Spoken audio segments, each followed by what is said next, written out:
Hi, ಎಲ್ಲರಿಗೂ ನಮಸ್ಕಾರ. ಇವತ್ತಿನ ವಿಷಯ ಮದುವೆ ಮನೆಯ ಬಳೆಯ ಶಾಸ್ತ್ರ. ಬಳೆ ಧರಿಸುವುದು ತಾಯಿ ಗೌರಿಗೆ ಸಮರ್ಪಣೆಯಾಗಿರುತ್ತೆ. ಹೊಸ ಬಳೆಯನ್ನು ಪ್ರಾಂತಕಾಲ ಅಥವಾ ಸಂಧ್ಯಾಕಾಲದಲ್ಲಿ ಧರಿಸ್ತಾರೆ. ಬಿಳಿ ಬಣ್ಣದ ಬಳೆ ಧರಿಸುವುದಾದರೆ ಅದು ಜೊತೆ ಕೆಂಪು ಬಳೆಯನ್ನು ಹಾಕಿಕೊಳ್ತಾರೆ. ಗಾಜು ಮತ್ತು ಬೆಳ್ಳಿ ಬಂಗಾರದ ಬಳೆಯನ್ನು ಮಾತ್ರ ಮಹಿಳೆಯರು ಧರಿಸಬೇಕು. ಪುರುಷರು ಕಬ್ಬಿಣ, ತಾಮ್ರ, ಚಿನ್ನ, ಬೆಳ್ಳಿ ಬಳೆ ಧರಿಸಬಹುದು. ವೈವಾಹಿಕ ಜೀವನ ಸುಖಕರವಾಗಿರಬೇಕೆಂದರೆ ಗುಲಾಬಿ ಬಣ್ಣ ಬಳೆಯನ್ನು ಧರಿಸಬೇಕು. ಹಾಗೆ ನಮ್ಮ ಪ್ರಾಚೀನ ಕಾಲದಿಂದಲೂ ಬಳೆ ಮಹಿಳೆಯರ ಸೌಂದರ್ಯ ಹಾಗೂ ಸೌಭಾಗ್ಯವಾಗಿದೆ. ಬಳೆಗಳು ಸೌಂದರ್ಯ ವೃದ್ಧಿಯ ಜೊತೆಗೆ ಮಾನಸಿಕ ಹಾಗೂ ಶಾರೀರಿಕ ಆರೋಗ್ಯ ವೃದ್ಧಿಗೆ ನೆರವಾಗುತ್ತದೆ.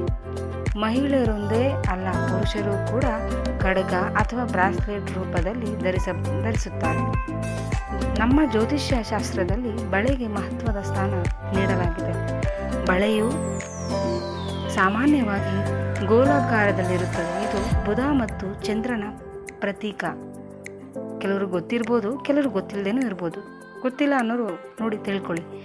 ಬಳೆಗಳು ಸಾಮಾನ್ಯವಾಗಿ ಗೋಲಾಕಾರದಲ್ಲಿರೋದ್ರಿಂದ ಇದು ಬುಧ ಮತ್ತು ಚಂದ್ರನ ಪ್ರತೀಕ ಅಂತ ಹೇಳ್ತಾರೆ. ವೈವಾಹಿಕ ಜೀವನ ಹಾಗೂ ಸೌಂದರ್ಯದ ನಂಟಿರುವ ಕಾರಣ ಬಳೆಗಳನ್ನು ಶುಕ್ರನ ಸಂಕೇತವೆಂದು ಹೇಳಲಾಗುತ್ತದೆ. ಈ ನಿಯಮದಂತೆ ಸೂಕ್ತ ಬಣ್ಣದ ಬಳೆ ಧರಿಸುವುದರಿಂದ ವೈವಾಹಿಕ ಜೀವನ ಸುಖಮಯವಾದ ಬಳೆಗಳು ಮುತ್ತೈದೆತನನ ಕಾಪಾಡುತ್ತೆ ಅಂತ ಹೇಳ್ತಾರೆ. ಗಾಜಿನ ಬಳೆಗಳು ಹೆಣ್ಣಿಗೆ ಎಷ್ಟು ಸುಂದರವಾಗಿ ಕಾಣುತ್ತೆ ಅಂತ ಹೇಳೋಕ್ಕೆ ಆಗುತ್ತೆ. ಅಷ್ಟು ಚೆನ್ನಾಗಿ ಕಾಣಿಸ್ತಾ ಇರುತ್ತೆ ನೋಡಿ. ಹಸಿರು ಗಾಜಿನ ಬಳೆಗಳು ಚೆಂದ, ವರ್ಣನೆ ಮಾಡೋಕ್ಕೂ ಆಗೋದಿಲ್ಲ.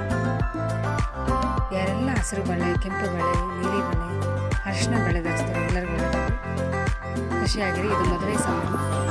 ಮದುವೆ ಆಗ್ತಾರೆ ನವ ಜೋಡಿಗಳಿಗೆ ಒಳ್ಳೆಯದಾಗಲಿ ಅಂತ ಆಶಿಸ್ತೀನಿ.